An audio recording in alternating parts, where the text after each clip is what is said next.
प्रेम से बोलो गणेश भगवान की जय। एक बार बोलो माता सरस्वती की जय।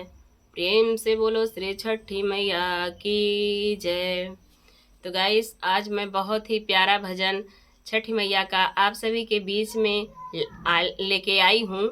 और बहुत ही प्यार से और बहुत ही श्रद्धा से, बहुत ही मेहनत से इस भजन को मैं लिखी हूँ और बहुत ही मेहनत से इस भजन को बनाई हूँ। तो प्लीज़ आप लोग कमेंट में ज़रूर बताइएगा कि आप सभी को ये मेरा भजन कैसा लगा। छठ मैया की कृपया आप सभी पर सदैव बरसती रहे। जय छठी मैया। छठी माई के नेवता पठाए अली हो, मैया जी के बेदिया बनाए अली हो। छठी माई के नेवता पठाए अली हो, मैया जी के बेदिया बनाए अली हो। छठी माई के पौआ पखारी अली हो, मैया जी से अर्जी लगाई अली हो। छठी माई के पौआ पखारी अली हो, मैया जी से अर्जी लगाई अली हो। दर्शन के प्यासल अखिया आई जातू हो, मनवा के असरा पुराई जातू हो। दर्शन के प्यासल अखिया आई जातू हो, मनवा के असरा पुराई जातू हो। एरोप्लेन के टिकट कटैबै, दुबई से सैया के बुलैबै। एरोप्लेन के टिकट कटैबै, दुबई से सैया के बुलैबै। फलवा से दौरा भरैबै, छठी घाटे पिया से भेजैबै। फलवा से दौरा सजैबै, छठी घाटे पिया से भेजैबै। सैया संगे मार्केट जैबै, नारियल चुनरी बंधैबै। लौंग कपूर धूप बत्ती पान सुपारी ले अइबै।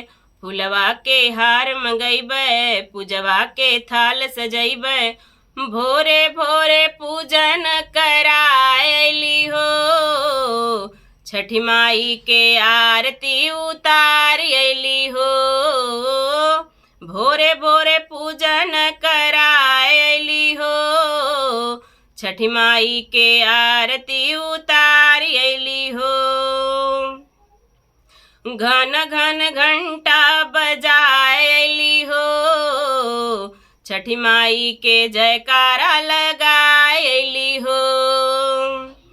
छठी माई बड़ी दयानी, इनके महिमा का बखानी। छठी माई बड़ी दयानी, इनके महिमा का बखानी। छठी माई जग के दाता, ई सबके भाग्य विधाता। छठी माई जग के माता, ई सबके भाग्य विधाता। सोवल किस्मत माई जगाए देली हो, सेवका के अपने हंसाए देली हो। सोवल किस्मत माई जगाए देली हो, रोवत सेवका माई हंसाए देली हो। सोवल किस्मत छठी माई जगाए देली हो, रोवत सेवका पल भर में हंसाए देली हो। राई के पर्वत बनाए देली हो, पत्थल में भी हरियाली ले आए देली हो। कंकड़ के भी मोती बना देली हो, सूखल कली माई फुला देली हो। कंकड़ के भी मोती बना देली हो, सूखल कली माई फुला देली हो।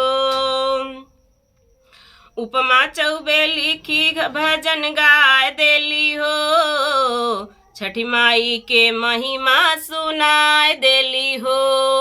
उपमा चौबे लिखी भजन गाए देली हो, छठी माई के महिमा सुनाए देली हो। एक बार बोलो छठी मैया की जय। एक बार बोलो प्रेम से सूर्य देव की जय। तो गाइस, कैसा लगा ये भजन आप सभी को प्लीज़ कमेंट में ज़रूर बताइएगा और अपना प्यार आशीर्वाद बनाए रखिएगा। आप सभी को दिल से धन्यवाद। और आप सभी से विनम्र निवेदन है कि कृपया अगर हमारे चैनल पे नए हैं तो प्लीज़ प्लीज़ प्लीज़ आप लोग मेरे चैनल को सब्सक्राइब करें, वीडियो को लाइक करें, कमेंट करें, ज़्यादा से ज़्यादा वीडियो को शेयर करें। और चैनल पे नए हैं तो ज़रूर चैनल को सब्सक्राइब करें, बेल आइकन को ज़रूर प्रेस करें ताकि हमारी वीडियो का नोटिफिकेशन आप सभी को मिलता रहे। जय छठी मैया। छठी मैया की कृपा आप सब पर सदैव बनी रहे। मिलूंगी अगले वीडियो में, तब तक के लिए आप सभी का दिन मंगलमय हो। जय छठी मैया।